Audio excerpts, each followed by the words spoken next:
ஆதிபாரதி சீரியலில் இப்போ ஒரு அட்டகாசமான அதிரடியான ப்ரோமோ வந்திருக்குன்னே சொல்லலாம்.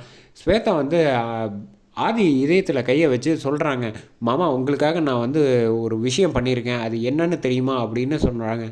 எபிசோடு பரபரப்பாக இருந்துச்சு. வீடியோ பிடிச்சிருந்தா லைக் பண்ணிட்டு பார்த்து சப்போர்ட் பண்ணுங்கள் ஃப்ரெண்ட்ஸ். பக்கம் ஆதி வந்து சொல்கிறாங்க, உங்கள் எல்லாருமேலேயும் எனக்கு பாசம் ரொம்ப ரொம்ப அதிகமாக தான் இருக்குது. நீங்கள் வந்து எனக்காக வந்து நிறைய விஷயங்கள் செஞ்சுருக்கீங்க. எனக்கு உடம்பு சரியில்லாதப்போ கடைசி வரைக்கும் கூடவே நின்றுருக்கீங்க.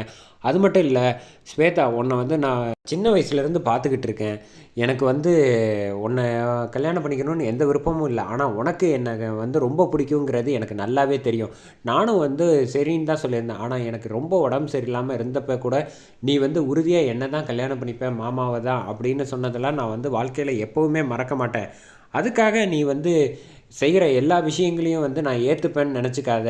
நீ வந்து ரொம்ப தப்பு பண்ணிக்கிட்டு இருக்க. அதனால தான் நான் பழசை எதையுமே நீங்கள் செஞ்சதை எதையுமே நான் மறக்கலைங்கிற ஒரே காரணத்துக்காக மட்டும்தான் அமைதியாக எல்லா விஷயங்களையும் நான் பொறுத்து போயிட்டுருக்கேன் தவிர, மற்றபடி நீ வந்து மேற்கொண்டு தப்பு பண்ணிக்கிட்டே இருக்க பாரு, அதை வந்து இதுக்கோட நிப்பாட்டிக்க.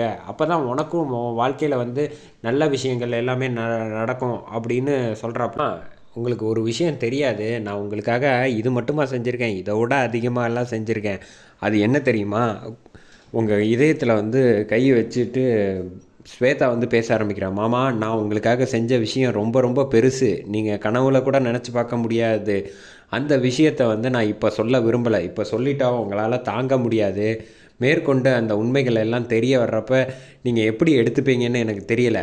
அதை வந்து நான் கூடிய சீக்கிரம் சொல்ல வேண்டிய சூழ்நிலை வரும். அப்போ வந்து நான் உங்களுக்கு சொல்கிறேன். அது வரைக்கும் நீங்கள் பொறுத்துருங்க அப்படின்னு சொல்கிறாங்க. இல்லை பரவாயில்ல ஸ்வேதா, எதுவாக இருந்தாலும் எந்த ஒரு விஷயமா இருந்தாலும் எனக்கு இப்போயே சொல்லிடு அப்படின்னு வந்து ஆதி கேட்க, அப்படிலாம் அவசரப்பட்டு அதை நீங்கள் இன்னும் தெரிஞ்சுக்க தேவையில்லை. அதுக்கான சூழ்நிலை வரும், அன்றைக்கி நான் சொல்கிறேன். அப்போ வந்து நீங்கள் பக்குவப்பட்டிருப்பீங்க அப்படின்னு சொல்கிறாப்புல. அதோட இந்த ப்ரோமோ வந்து சூப்பராக முடிச்சிருந்தாங்க.